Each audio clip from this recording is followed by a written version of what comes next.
Hello friends, welcome back to my channel GK GS queen. So guys, कैसे हैं आप सब? आई होप आप सब लोग अच्छे होंगे। तो फ्रेंड्स, आज फिर से मैं आप लोगों के लिए बिहार स्पेशल का टॉपिक लेकर आई हूँ। हम लोग ऑलरेडी 2 वीडियो अपने चैनल पर अपलोड कर चुके हैं। तो अगर आप मेरे चैनल पर नए हैं तो प्लीज़ जाइए और जाकर देखिए। मेरे चैनल को सब्सक्राइब करके आप मेरे साथ जुड़ सकते हैं। वहाँ पर मैं कंटिन्यूसली मार्क्समैन का टेस्ट 3 चला रही हूँ। तो अगर आप सेट प्रैक्टिस करना चाहते हैं तो मेरे चैनल को सब्सक्राइब कीजिए तथा मेरे वीडियोज़ को ज़्यादा से ज़्यादा फैमिली और फ्रेंड्स के साथ शेयर करें। So let's start it. तो फ्रेंड्स, आज हम लोग बिहार से रिलेटेड इंपॉर्टेंट फैक्ट्स पढ़ेंगे, महत्वपूर्ण तथ्य। तो चलिए आज का वीडियो स्टार्ट करते हैं। पहला है कि पटना जिले के फतुहा स्थल के समीप गंगा में मिलने वाली जो सहायक नदियां हैं, उस सहायक नदी का नाम पुनपुन है। भारत में बिहार का जूट उत्पादन में जो पोजीशन है वो दूसरा है। तो पहले पोजीशन पर कौन सा है? तो पहले पोजीशन पर वेस्ट बंगाल है और दूसरा पर हमारा बिहार है जूट के उत्पादन में। त्रिवेणी नहर का उद्गम स्थल गंडक नदी से, और त्रिवेणी नहर कहाँ है? तो ये चंपारण जिला में पड़ता है त्रिवेणी नहर। नेक्स्ट है कि कैमूर का पठार प्रसिद्ध है चूना पत्थर के लिए, यानी लाइम स्टोन के लिए कैमूर जो भभुआ का पठार है वो फेमस है। अनुपम झील बिहार के किस जिले में है? तो कैमूर में। देखिए, यहाँ पर से आपको क्वेश्चन पूछ सकता है कि अनुपम झील बिहार के किस जिले में है। तो अनुपम झील कहाँ है? तो कैमूर यानी भभुआ में है। भभुआ और कैमूर एक ही चीज़ है।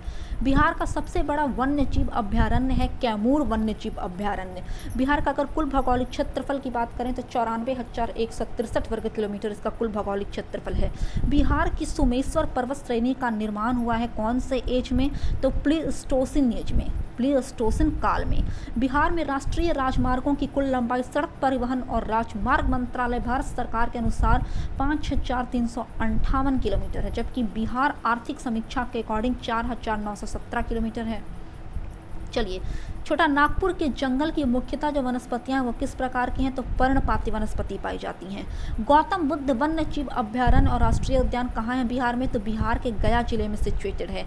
वर्तमान अगर 2020 की बात करें तो बिहार में कुल 38 जिले हैं, बट 2021 में भी अभी तक कुल 38 जिले ही हैं बिहार में।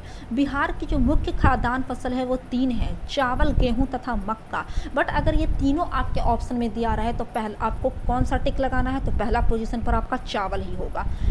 अब देखिए, कौन से खनिज के उत्पादन में बिहार का वर्चस्व है यानी एकाधिकार है? तो उस खनिज का नाम है पाइराइट। बिहार राज्य का अगर देशांतरीय विस्तार की बात करें तो वो है 83 डिग्री 19 मिनट 50 सेकंड पूर्व से लेकर 88 डिग्री 17 मिनट 40 सेकंड पूर्वी देशांतर तक। बिहार को कुल 3 भारतीय राज्य है ना, भारतीय राज्य जो है वो बिहार को स्पर्श कर रहे हैं और वो हैं उत्तर प्रदेश, पश्चिम बंगाल तथा झारखंड। गंडक, घाघरा एवं सोन नदी गंगा में क्रमशः मिलती है। कहाँ से? तो ये पटना के पहलेजा क्षेत्र से, सारण के रेविलगंज तथा पटना के विगवारा क्षेत्र से ये सब मिलती है। आर्थिक समीक्षा 2019 से 20 के अकॉर्डिंग वर्ष 2017 से 18 में बिहार की शस्य गहनता जो है वो 144% है। नेक्स्ट है कि बिहार सरकार के वाणिज्य एवं उद्योग मंत्रालय द्वारा विकसित निर्यात संवर्धन औद्योगिक पार्क संबंधित है उच्च स्तरीय अवसंरचनात्मक सुविधाओं से युक्त निर्यात प्रसंस्करण क्षेत्र से। ठीक है ना। वर्ष 2011 की जनगणना के अकॉर्डिंग अगर जनसंख्या का पॉपुलेशन की बात किया जाए तो बिहार का जो स्थान है वो ऑल ओवर इंडिया में तीसरे पोजीशन पर है। बिहार के इतिहास में जो पार्टिकुलर डेट है 12 दिसंबर 1911, ये क्यों विख्यात है, क्यों इसे मील का पत्थर के रूप में जाना जाता है? क्योंकि इसी पार्टिकुलर दिन को यानी 12 दिसंबर 1911 को दिल्ली दरबार में बिहार को बंगाल से अलग प्रांत बनाने की घोषणा की गई थी, इसी पार्टिकुलर डेट को। तो चलिए आगे बढ़ रहे हैं फ्रेंड हम लोग टॉपिक की तरफ। देखिए, 22 मार्च 1912 को एक उद्घोषणा जारी कर दी गई, ठीक है ना, और उसके जरिए बंगाल से अलग करके बिहार और उड़ीसा नए राज्यों का गठन कर दिया गया, है ना। सर चार्ल्स स्टुअर्ट बेले इस राज्य के प्रथम उपराज्यपाल नियुक्त किए गए थे। तो आप याद करिएगा कि बिहार के पहले उपराज्यपाल कौन थे? तो सर चार्ल्स स्टुअर्ट बेले। संयुक्त बिहार एवं उड़ीसा राज्य में विधायी प्राधिकार की स्थापना वर्ष 1913 में की गई थी, ठीक है ना। 29 दिसंबर 1920 को बिहार एवं उड़ीसा राज्य के राज्यपाल के शासन वाला प्रांत बनने का गौरव बिहार को प्राप्त हुआ। यहाँ पर महामहिम श्री सत्येंद्र प्रसन्न जो राज्य के पहले भारतीय राज्यपाल नियुक्त हुए थे, पहले भारतीय राज्यपाल थे बिहार राज्य के, उनका नाम था श्री सत्येंद्र प्रसन्न, और वर्तमान में फागू चौहान है बिहार के राज्यपाल। मार्च 1920 में लेजिस्लेटिव काउंसिल के भवन का निर्माण शुरू हुआ और इसी वर्ष यानी 1920 में ही वह लेजिस्लेटिव काउंसिल भवन बनकर तैयार हो गया बिहार में।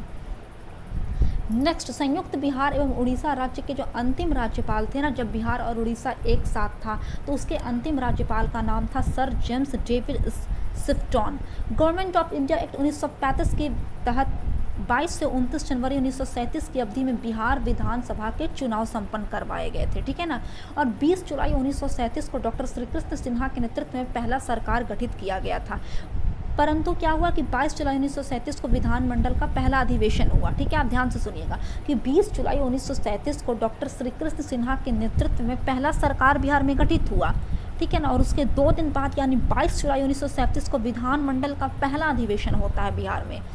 उसके बाद फिर क्या होता है, 31 अक्टूबर 1939 को जो समय के मुख्यमंत्री थे जिनका नाम था डॉक्टर श्री कृष्ण सिन्हा, उन्होंने इस्तीफा दे दिया और बिहार विधानसभा वहीं पर से विघटित हो गया।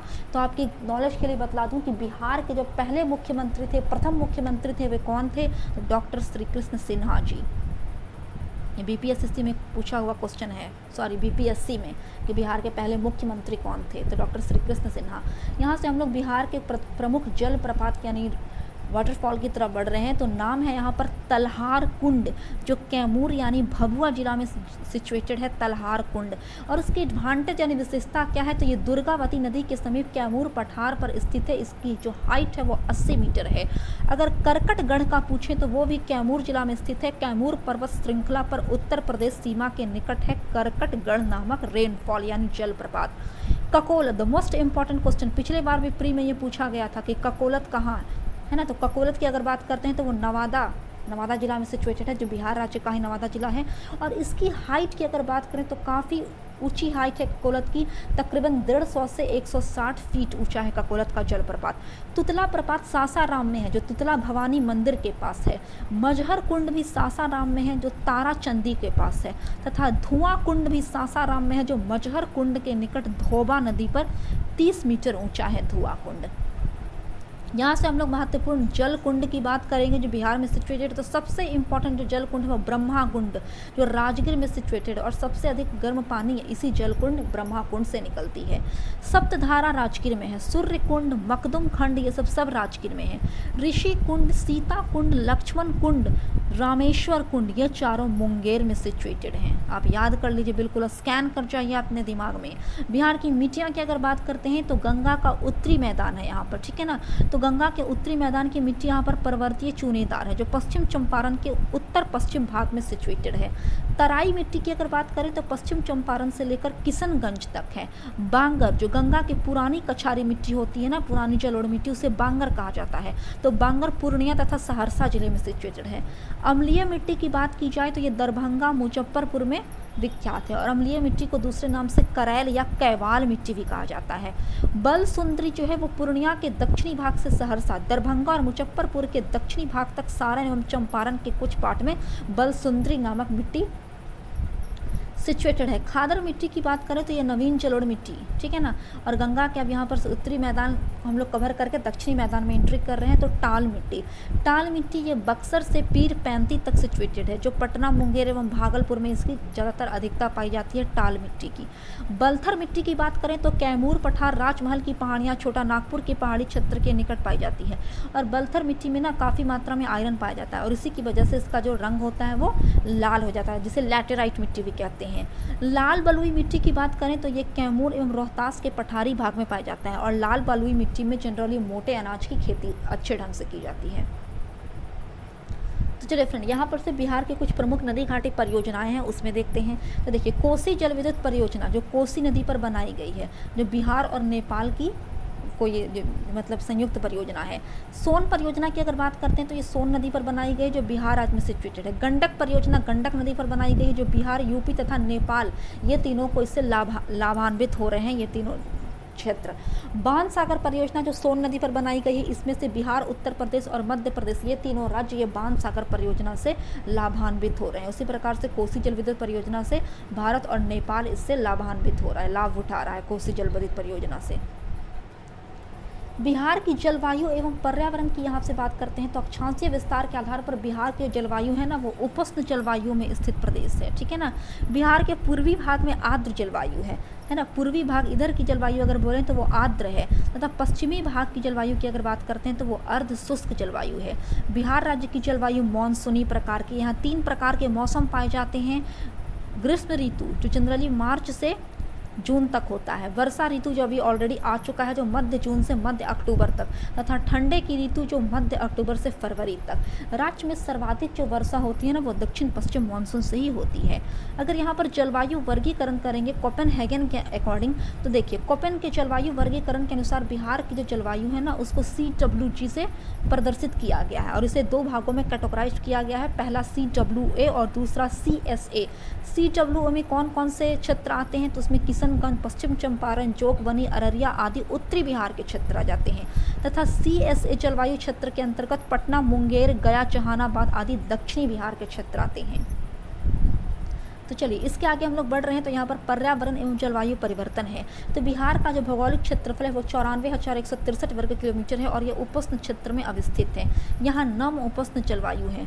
जलवायु परिवर्तन के मामले में बिहार में वर्ष 2018 से 19 की अगर बात की जाए ना, तो जलवायु परिवर्तन का जो मुख्य धारा में लाने वाली वर्षा रहा है, ठीक है ना। सबसे पहले तो पर्यावरण एवं वन विभाग का नाम बदलकर पर्यावरण, वन एवं जलवायु परिवर्तन विभाग कर दिया गया है, ठीक है ना। आपदा प्रबंधन की अगर बात करते हैं ना, तो पूरा जो बिहार है वो प्राकृतिक और मानव निर्मित दोनों प्रकार की आपदाओं से बहुत ही ग्रसित है, असुरक्षित है। बिहार के 38 में से कुल 28 जिले जो हैं वो बाढ़ग्रस्त रहते हैं और 33 जिले वो सिस्मिक जोन में आ जाते हैं, जिसमें seismic zone 3, seismic zone 4, seismic zone 5 में आते हैं। दक्षिण बिहार के 8 जिले हैं, जैसे गया, नवादा, जमुई, जहानाबाद, अरवल, औरंगाबाद, कैमूर और बांका। ये जो 8 जिले हैं ना, वो अत्यंत सूखाग्रस्त जिलों के क्षेत्र में आते हैं। यानी यहाँ का अगर टेम्परेचर बोले गर्मी के दिन में तो काफ़ी ज़्यादा हाई हो जाती है और पानी भी बहुत कम पड़ते हैं बरसात के दिनों में, सूखाग्रस्त है। इसके अलावा राज्य के विभिन्न जिलों में अक्सर चक्रवाती, आंधी, तूफान है ना, थंडर स्टॉर्म वगैरह आते रहती हैं। साथ ही अग्नि की जो समस्या है ना, वो तो आम बात हो चुकी है बिहार में, जिससे आमतौर पर जो व्यक्ति झोपड़ियों में, झुग्गी में रहते हैं, तो उनको रहने वाली जो गरीबी रेखा के नीचे आते हैं, उनकी आबादी खास तौर पर इससे अफेक्ट होती है।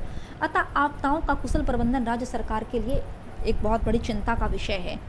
अब देखिए वन विभाग की अगर बात करते हैं, तो वन विभाग का अप्रॉक्स 74% जो खर्च है ना, वो जलवायु परिवर्तन पर, और इस व्यय का 24% हिस्सा जलवायु संबंधित जोखिमों के लिहाज से अति संवेदनशील चीज़ों पर था। देश में प्रदूषण के लिए जो स्तर बढ़ रहे हैं प्रदूषण के, तो उसी को कम करने के लिए ना पर्यावरण, वन एवं जलवायु परिवर्तन मंत्रालय द्वारा राष्ट्रीय स्वच्छ वायु कार्यक्रम की शुरुआत की गई है, जिसके तहत तो ज़्यादा प्रदूषित जिले रहेंगे, ज़्यादा पॉल्यूटेड शहर रहेंगे ना, तो उसमें ये कार्यक्रम चलाई जाएगी। और ये सब कहाँ चलाई जा रही है, तो ये सब जनरली बिहार राज्य के जो प्रदूषित जिले हैं, जैसे पटना, गया, मुजफ्फरपुर, ये सब में ये सब कार्यक्रम चलाई जा रही है। तो फ्रेंड्स आज के लिए बस इतना ही।